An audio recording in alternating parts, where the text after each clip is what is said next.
हाय dears. तो इस video में आज हम सीखेंगे इंग्लिश ग्रामर लेसन नंबर 23 में फ्यूचर परफेक्ट कंटिन्यूअस टेंस। ये आखिरी टेंस है, ठीक है। इसके अलावा अगर आपने 22 लेसन तक नहीं देखे तो वो आपको वीडियो के एंड में एक प्लेलिस्ट मिलेगा। आपने एक दफ़ा के सारे वीडियो वॉच करना है ताकि आपको टेंस ठीक तरीके से समझ आ जाए।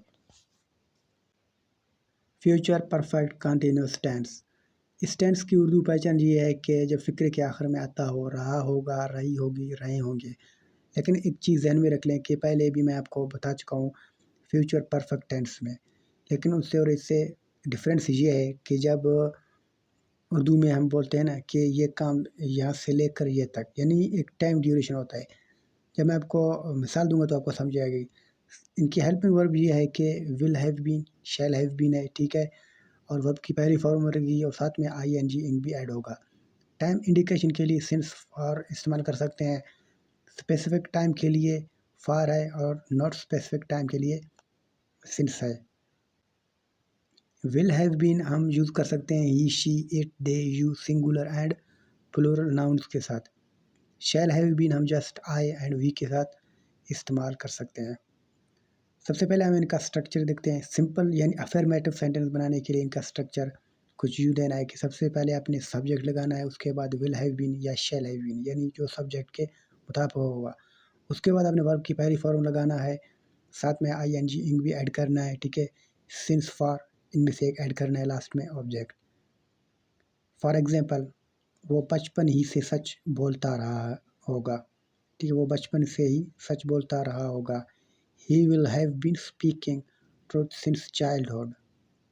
ही will have been speaking truth since childhood. वो बचपन ही से सच बोलता रहा होगा। लेकिन पहले मैं आपको एक टेंस पढ़ा चुका हूँ, वो है फ्यूचर परफेक्ट टेंस। उसमें डिफरेंस ये है कि वहाँ पर जैसे मैं एक मिसाल लेता हूँ, वो प्रोजेक्ट मुकम्मल कर चुकी होगी, ठीक है। इस तरह से she will have completed the project. लेकिन यहाँ पे फ़र्क ये है कि यहाँ एक टाइम दिया हुआ है, ठीक है। जैसे बच्चे काफ़ी देर से बाग में खेलते रहे होंगे, ठीक है। यानी काफ़ी देर से, जब उर्दू में से का लफ्ज़ आता हो, ठीक है। Children will have been playing in the garden since long यानी काफ़ी देर। हम 2 घंटों से चाय बना रही होंगी, ठीक है। हम 2 घंटों से चाय बना रहे होंगे।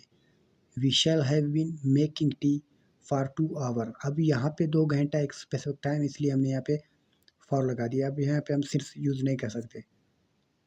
बारिश सुबह से हो रही होगी। It will have been raining since in the morning. आप सिंस मॉर्निंग भी कह सकते हैं, इन द लगाएं तो बेहतर रहेगा। उसके अलावा नेगेटिव लेते हैं। नेगेटिव सेंटेंस आपने इस तरह से कुछ बनाना है कि सबसे पहले आपने यहाँ पे स्ट्रक्चर देना है, सब्जेक्ट फिर विल, ठीक है। उसके बाद नॉट हैव बीन। अगर शैल आता हो पहले शैल, उसके बाद नॉट, फिर हैव बीन, ठीक है। वर्ब की पहली फॉर्म लगेगी, साथ में आई एन जी ऐड होगा, सिंस, फॉर, इनमें से एक लगेगा लास्ट में ऑब्जेक्ट। तुम 15 मिनटों से डेटा जमा नहीं कर रहे होंगे। You will not have been collecting the data for 15 minutes. अब यहाँ पे 15 मिनट दिए हुए स्पेसिफिक टाइम, इसलिए हमने यहाँ पे फॉर लगाया है। वो सुबह से तितलियाँ नहीं पकड़ रही होंगी। She will not have been catching butterflies since morning. She will not have been catching butterflies since morning. Interrogative sentence, इनका स्ट्रक्चर ये है कि सबसे पहले आपने विल लगाना है, अगर विल आता हो। अगर शैल है तो फिर आप शैल लगाएं।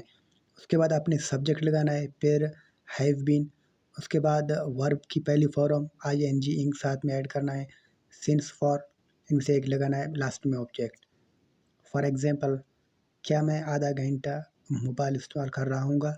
शैल I have been using mobile for half an hour, ठीक है। यहाँ पे हमने शैल इसलिए इस्तेमाल किया क्योंकि यहाँ पे आई आ गया है। Shall I have been using mobile for half an hour. Half an hour मतलब आधा घंटा। क्या वो सुबह से क्रिकेट खेलता रहा होगा। Will he have been playing cricket since morning. Will he have been playing cricket since morning. क्या वो 2 घंटों से या 2 घंटे से पढ़ रहे होंगे। अब देखें यहाँ पे एक प्लूरल है, लेकिन ये पे भी एक टाइम, स्पेसिफिक टाइम दिया हुआ है, 2 घंटे, 3 घंटे, इस तरह से, ठीक है। यहाँ पे हम फॉर इस्तेमाल करेंगे। क्या वो 2 घंटे से पढ़ रहे होंगे? Will they have been reading for 2 hours? Will they have been reading for 2 hours?